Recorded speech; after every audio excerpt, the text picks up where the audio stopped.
Hello नमस्कार, आप सभी का बहुत-बहुत स्वागत है हमारे चैनल पर। तो जैसा कि आप लोगों को ज्ञात होगा, आपके अपने चैनल के माध्यम से Hindi, TGT, PGT, net, JRF जैसी आदि एग्ज़ाम की तैयारी कराई जाती है। साथ ही विभिन्न प्रकार की प्रतियोगी परीक्षा के सामान्य हिंदी पाठ की तैयारी कराई जाती है। जो लोग चैनल पर नए हैं, चैनल को सब्सक्राइब ज़रूर करें, वीडियो अच्छा लगे लाइक, शेयर ज़रूर करा करें, साथ में बेल आइकन प्रेस करें, जिससे कि मेरा जो भी वीडियो नया आए, उसका नोटिफिकेशन सबसे पहले आप तक पहुँचे। तो आज हम हिंदी साहित्य का व्याख्यात्मक प्रैक्टिस सेट सॉल्व कर रहे हैं। आशा करते हैं आप सभी लोगों को अच्छा लगेगा। यदि कहीं किसी को डाउट होता है या फिर कोई चेंजिंग चाहते हैं, तो वैसे हमें कमेंट के माध्यम से बता सकते हैं।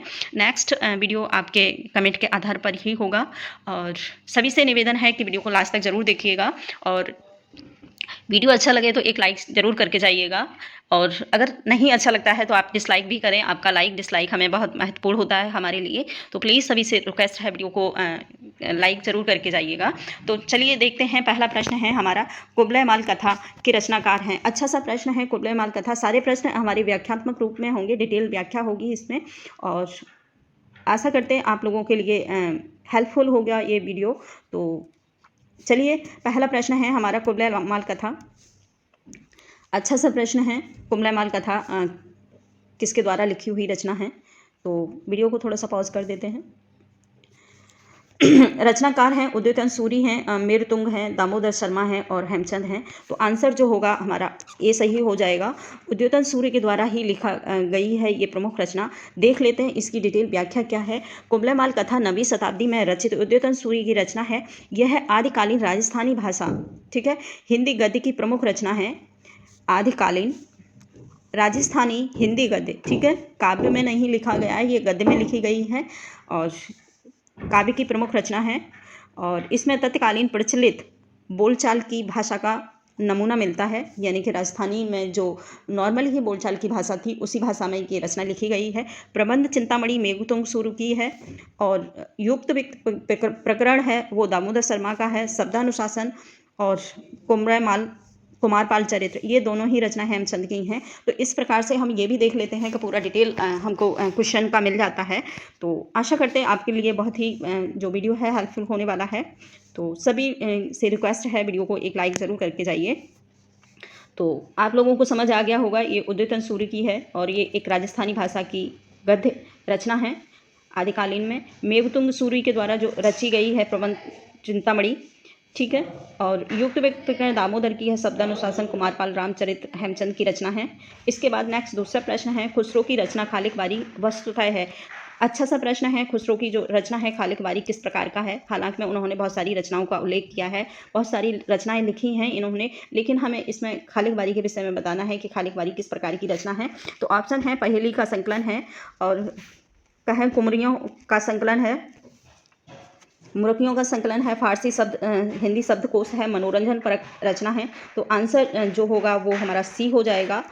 जो खुसरो की खालिक बारी है वो एक फारसी हिंदी शब्दकोश में लिखी गई रचना है।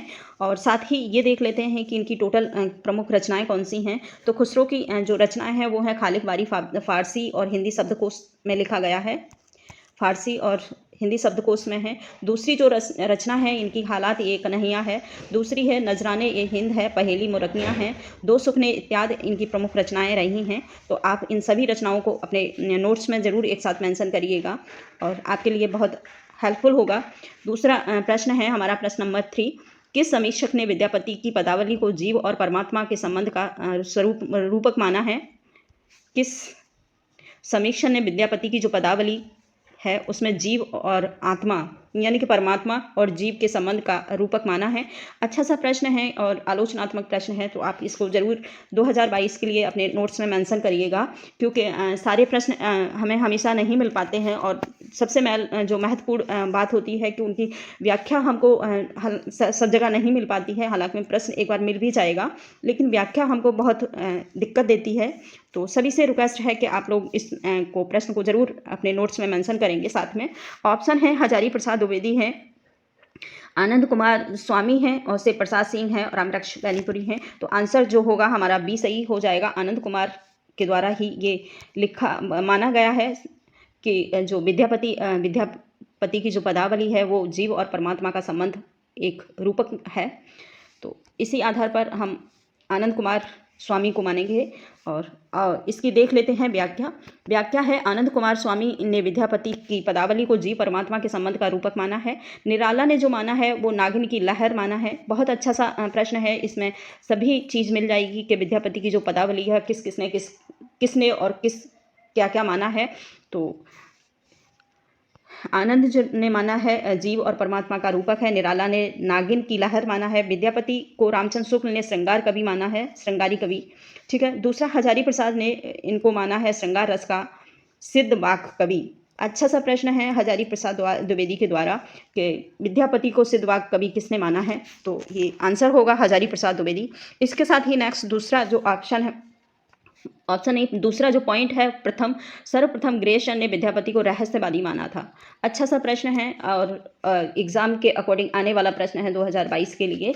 तो रहस्यवादी कवि भी माना जाता है विद्यापति को, तो ये ग्रेशन ने माना है। तो आंसर जो होगा हमारा बी था, बी सही है, आनंद कुमार स्वामी, ठीक है। इसके बाद नेक्स्ट दूसरा प्रश्न है, प्रश्न नंबर 4, सिंधी भाषा का जो विकास है अपभ्रंश की किस बोली से माना जाता है। अच्छा सा प्रश्न है, भाषा के संबंध में कोई ना कोई एक प्रश्न हर एग्जाम में बनता ही है, तो आप लोग इस प्रश्न को समझेंगे। और जैसा कि माना जाता है कि हमारी जो हिंदी भाषा है, हिंदी साहित्य है, उसको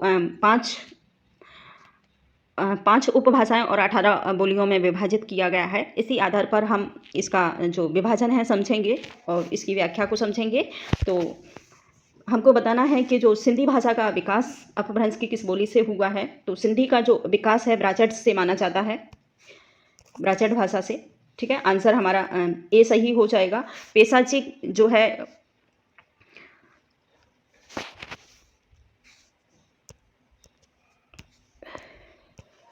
पेशाची है, एक जाति के आधार पर इसका नाम रखा गया पेशाची भाषा। इसके बाद आती है मागधी। मागधी एक बिहारी हिंदी के अंतर्गत आती है। अर्ध मागधी पूर्वी हिंदी में आती है। तो इस प्रकार से भाषा विभाजन किया गया है हमारा, ठीक है। इसके बाद नेक्स्ट प्रश्न है प्रश्न नंबर 5 कि इनमें से कौन सी भाषा भारतीय संविधान की 8वीं अनुसूची में नहीं है। अच्छा सा प्रश्न है, कौन सी भाषा है जो 8वीं अनुसूची के अंतर्गत नहीं आई है। और प्रश्न है, ऑप्शन है डोंगरी है, संथाली है, बोडा है और भोजपुरी है। 4 भाषाएं हैं। इसके साथ ही आप लोग गैस करके हमें ज़रूर बताइएगा कि कौन सी भाषा है जो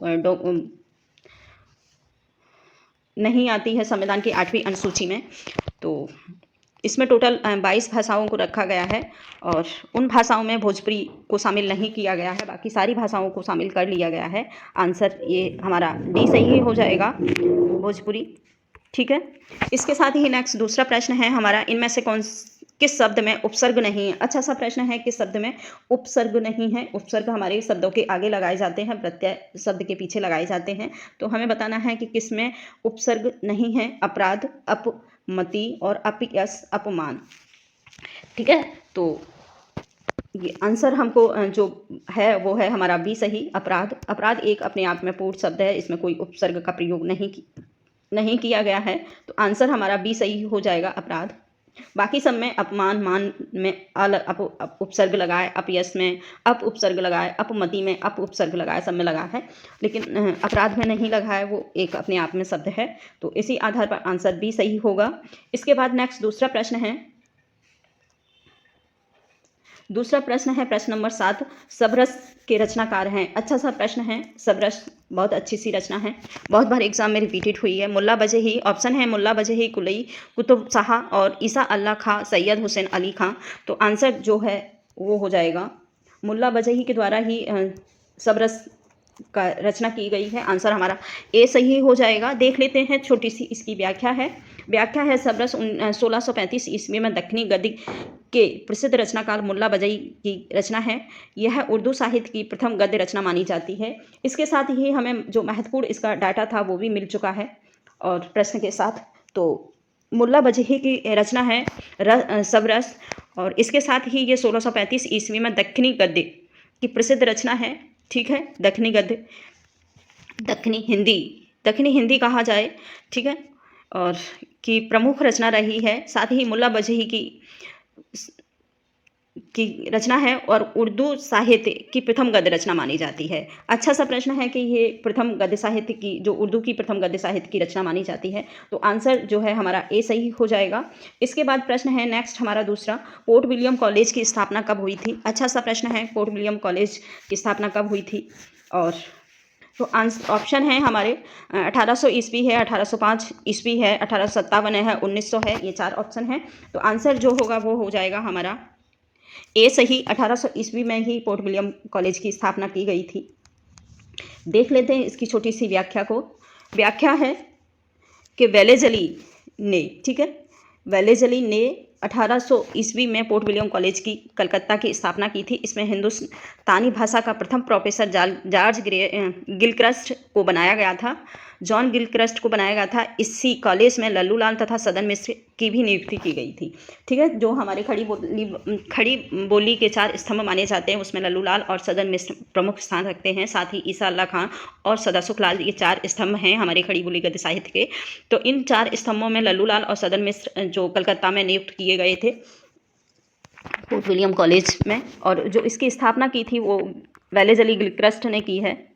इसको भी याद रखेंगे आप लोग। इसके बाद नेक्स्ट दूसरा प्रश्न है, बेकसी का मजार उपन्यास के लेखक हैं। अच्छा सा प्रश्न है, बेकसी का मजार किसके द्वारा लिखा हुआ है? अमृतलाल नागर हैं, प्रताप नारायण श्रीवास्तव हैं, चतुरसेन शास्त्री हैं, विष्णु प्रभाकर हैं। तो आंसर जो होगा इसका बी सही हो जाएगा। प्रताप नारायण श्रीवास्तव के द्वारा ही लिखा हुआ ये प्रमुख उपन्यास है बेकसी का मजार। अच्छा सा उपन्यास है, बहुत बार रिपीटेड हुआ है, तो आप लोग इसको इग्नोर मत करिएगा, एक बार जरूर नोट्स में लिख लेंगे तो अच्छा रहेगा। देख लेते हैं इसकी व्याख्या। बेकसी का मजार 1957 ईस्वी में विदा तथा 1927 में विप्त था।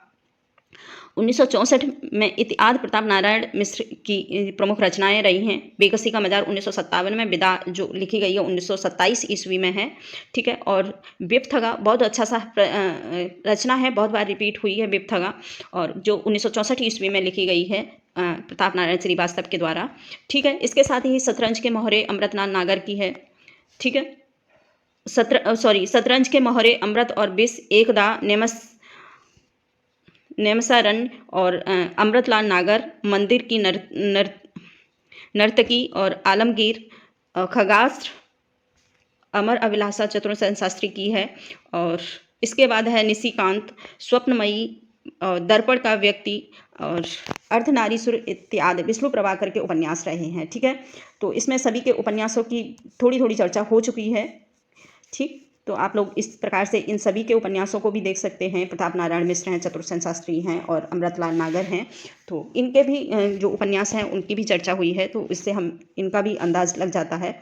ठीक है, इसके बाद नेक्स्ट दूसरा प्रश्न है, सरस्वती पत्रिका के संपादक कौन हैं? तो महावीर प्रसाद द्विवेदी, प्रथम संपादक कौन थे? तो जो प्रथम संपादक रहे हैं वो हैं महावीर प्रसाद द्विवेदी। ऑप्शन है महावीर प्रसाद द्विवेदी हैं, श्याम सुंदर दास हैं, प्रताप नारायण मिश्र हैं, ठाकुर श्री प्रसाद हैं। तो आंसर जो होगा सी सही हो जाएगा। श्याम सुंदर दास सबसे पहले सरस्वती पत्रिका का संपादन किए थे। उसके बाद आए थे महावीर प्रसाद द्विवेदी को बनाया गया था इसका संपादक। तो देख लेते हैं इसकी व्याख्या। सरस्वती पत्रिका का जो आरंभ हुआ था 1900 ईस्वी में काशी से हुआ था। इसके जो प्रथम संपादक श्याम सुंदर दास, राधा कृष्ण दास, जगन्नाथ दास, कीर्ति प्रसाद और किशोरीलाल गोस्वामी थे, ये पहले थे। ठीक है, इसके साथ ही नेक्स्ट जो 1901 में इनके संपादक सिर्फ श्याम सुंदर दास हुए हैं। बाद में यह इलाहाबाद से प्रकाशित होने लगी थी और 1903 में और से लेकर 1920 तक इन्हें महावीर प्रसाद द्विवेदी इनके संपादक रहे थे। तो अच्छा सा इसकी व्याख्या रही है, हम पूरी व्याख्या समझ सकते हैं। जो सबसे पहले इनका जो सरस्वती पत्रिका का संपादन किया था वो कुल 4 लोगों के सहयोग से किया गया था। उन 4 लोगों में थे श्याम सुंदर दास थे और राधा कृष्ण दास, जगन्नाथ, कीर्ति प्रसाद, किशोरीलाल, ये थे। उसके बाद लास्ट में जब 1901 में श्याम सुंदर दास को बनाया गया था मूल रूप से अकेले। इसके साथ ही 1 साल ये इन्होंने अपना संपादन किया था। उसके बाद 1903 में महावीर प्रसाद द्विवेदी को बनाया गया और ये इन्होंने बहुत सालों तक अपना संपादन कार्य संभाला और 20 तक इन्होंने अपने संपादक कार्यभार किया। इसके बाद नेक्स्ट दूसरा प्रश्न है, प्रश्न नंबर 11 आता है, काव्य हेतु में व्युत्पत्ति का सही अर्थ है। अच्छा सा प्रश्न है, काव्य हेतु हमारा काव्य शास्त्र से रिलेटेड्स है। तो पहला है परिश्रम है, शब्द ज्ञान है, लोक ज्ञान है या फिर प्रगाढ़ पंडित है। तो आंसर जो होगा काव्य हेतु मुक्तः 3 प्रकार के माने गए हैं, प्रतिभा, व्युत्पत्ति और अभ्यास। ये तीनों ही आप लोग याद रखेंगे, जरूर अपने नोट्स में मेंशन करेंगे कि काव्य के जो प्रमुख हेतु हैं वो कौन कौन से हैं। तो हेतु मतलब होता है कि काव्य की जो हम रचना कर रहे हैं तो किस उद्देश्य से कर रहे हैं, किस लाभ से कर रहे हैं, तो यही हमें उद्देश्य ही हमारा हेतु माने जाते हैं काव्य के। तो जो काव्य के हेतु हैं वो हैं प्रतिभा है, उत्पत्ति है और अभ्यास है। ठीक है,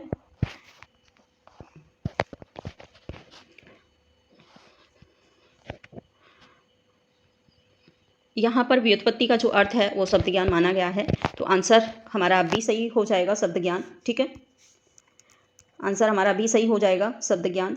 इसके बाद नेक्स्ट दूसरा प्रश्न है, प्रश्न नंबर 12 है, इनमें से कौन मनोविश्लेषणवाद से जुड़े हुए विचारक नहीं है। अच्छा सा प्रश्न है, मनोविश्लेषणवाद से कौन जुड़ा नहीं रहा है और कौन है ये भी पता चल जाएगा। ऑप्शन है एडलर है, फ्राइड है, जुंग है और सात्रे हैं। तो आंसर जो होगा डी सही हो जाएगा, सात्र जो हैं मनोविश्लेषणवादी नहीं रहे हैं, ये एक अस्तित्ववादी रहे हैं सात्रे। ठीक है, तो आंसर जो है डी सही हो जाएगा। देख लेते हैं, एडलर, फ्राइड, जुंग और मूलतः मनोविश्लेषणवादी कवि हैं या फिर विचारक हैं, कवि तो नहीं कह सकते इनको, विचारक हैं, जबकि सात्रे, कीकरगार्ड और आदि जो विद्वान हैं वो एक अस्तित्ववादी विचारक रहे हैं। तो आंसर जो होगा हमारा डी सही हो जाएगा। इसके साथ ही नेक्स्ट दूसरा प्रश्न है हमारा, प्रश्न नंबर 13, काव्य के गुणों की प्रतिष्ठापक आचार्य हैं। अच्छा सा प्रश्न है, काव्य के गुणों के प्रतिष्ठापक कौन माने जाते हैं। और काव्य शास्त्र जब हम पढ़ेंगे तो मूल रूप से सभी प्रकार के इसमें जो गुण हैं और उनके दोष हैं और भी इनकी विशेषता हैं वो सारा कुछ समझाएंगे, लेकिन अभी थोड़ा सा प्रैक्टिस सेट के साथ ही हम थोड़ा सा समझ के चलेंगे तो ज़्यादा अच्छा रहेगा। तो ऑप्शन है हमारे रुद्रट हैं, दंडी हैं, वामन हैं और अपदीक्षित हैं। तो आंसर जो है सी सही हो जाएगा, वामन को काव्य के गुणों का प्रतिष्ठापक माना गया है। आंसर सी सही हो जाएगा, वामन। इसके साथ नेक्स्ट दूसरा इसकी व्याख्या देख लेते हैं। काव्य के गुणों के प्रतिष्ठापक आचार्य वामन हैं। वामन ने गुणों को 2 भागों में बांटा है, शब्द गुण और अर्थ गुण, 2 भागों में बांटा है। ठीक है, शब्द गुण और अर्थ गुण, और विभक्त करके गुणों की कुल संख्या 20 मानी है, 10-10 माना है। भरत मुनि ने जो गुणों की संख्या मानी है 10 मानी है। ठीक है, अभिनव गुप्त, मम्मट, आनंदवर्धन ने आदि जो कवि हैं, आनंदवर्धन, अभिनव गुप्त और मम्मट, इन्होंने कुल 3 ही काव्य के गुण माने हैं, जो हैं ओज, प्रसाद, माधुर्य, ये 3 गुण माने हैं। तो आप लोग ये तीनों ही प्रकार से याद रखिएगा। कभी कभार क्या है, प्रश्न बनता है, पूछ लेते हैं कि किसी का नाम दे देते हैं और पूछ लेते हैं इन्होंने काव्य के गुणों की संख्या कुल कितनी मानी है, और ये भी पूछ लेते हैं इनने अपने काव्य के गुण किस आधार पर विभाजित किया है। तो इस प्रकार से ये दोनों पूरी व्याख्या को ही हम अपने ध्यान में रखेंगे। इसके बाद नेक्स्ट दूसरा प्रश्न बनता है, प्रश्न नंबर 14 है, वेदंग भंगी भड़ित। ठीक है, वेदंग भंगी भड़ित जो किसको कहा जाता है। अच्छा सा प्रश्न है, बहुत बार आया है, किसका सूत्र है, इसमें पूछा है सूत्र किसका है, वेदंग भंगी भड़ित किसका सूत्र है। ऑप्शन है कुंतक हैं, भोज हैं, राजशेखर हैं और पंडित जगन्नाथ हैं। तो आंसर जो होगा हमारा ए सही हो जाएगा, कुंतक को माना जाता है वेदंग भंगी भड़ित। तो आंसर ए सही है। देख लेते हैं इसकी प्रमुख व्याख्या को। वेदंग भंगी भड़ित चमत्कारपूर्ण कथन है। ठीक है, दूसरा है अदोष निर्दोष सह गुण वक्ता काव्य मलड लकारम कृतम, ये प्रमुख जो सूत्र है वो भोज का है। दूसरा है तस्य कस्बे कर्म स्मतम काव्यम, ये राजशेखर के द्वारा है। ठीक है, लास्ट जो कथन है, लास्ट सूत्र है वो है रमणीय प्रतिपादकः शब्द काव्यम, ये जगन्नाथ के द्वारा कहा गया है। तो ये चारों ही जो सूत्र हैं बहुत ही महत्वपूर्ण हैं एग्ज़ाम के आधार पर, क्योंकि बहुत बार एग्ज़ाम में सूत्र आते हैं और पूछ लिया जाता है ये किसका सूत्र है। तो आप लोग इस चीज़ को याद रखें। वेदंग भट्टी भड़ित जो सूत्र है वो है कुंतक का है। अदोष निर्दोष गुण काव्यम जो सूत्र है वो है भोज का। दूसरा है तस्य कवे कर्म स्मृति काव्यम, ये राजशेखर का है। रमणीय प्रतिकार्था रमणीयार्थ प्रतिपादकः ये जगन्नाथ के द्वारा लिखा हुआ सूत्र है। तो सभी सूत्रों को आप अपने नोट्स में मेंशन करेंगे। इसके साथ ही नेक्स्ट और लास्ट प्रश्न है, हठ योग का प्रभाव निम्नलिखित में से किस कवियों पर पड़ा है। अच्छा सा प्रश्न है। हठ योग बहुत बार एक अपना काव्य में भूमिका निभाता है। हठ योग अपना एक स्थान रखता है। हठ योग तो इसको हम इग्नोर नहीं कर सकते हैं और समझेंगे कि हठ योग का जो मूल तत्व है वो क्या है। तो ऑप्शन है हमारे स्वयंभू हैं, घांग भंडरी हैं और गोरखनाथ हैं, अद्धम माड़ हैं। ये 4 ऑप्शन हैं। तो आंसर जो है हमारा सी सही हो जाएगा। सी सही हो जाएगा। गोरखनाथ के द्वारा ही हठ योग की स्थापना की गई है। देख लेते हैं इसकी व्याख्या के साथ। नाथ पंथ का मूल जो बौद्ध की वज्रयान शाखा है, बौद्ध सिद्धों में उत्पत्ति विकार के विरोध स्वरूप गोरखनाथ ने पतंजलि के उच्च लक्ष्य ईश्वर प्राप्ति को लेकर हठ योग का प्रवर्तन किया था। 60 चक्रों वाला योग मार्ग चलाया और नाथ पंथ की स्थापना की। नाथ पंथ का प्रचार प्रसार भारत के पश्चिमी भागों में मुख्यतः हुआ और राजपूताना तथा पंजाब में था। ठीक है, तो जो पश्चिमी क्षेत्र थे भारत के उनमें इनका प्रचार प्रसार ज़्यादा हुआ था। तो इसी आधार पर हम हठ योग को भी समझेंगे। नेक्स्ट वीडियो अब दूसरा है, नेक्स्ट बनाऊंगी। तो आज के लिए इतना ही। Thank you. और आप सभी से रिक्वेस्ट है कि एक लाइक ज़रूर देके जाइएगा। Thank you.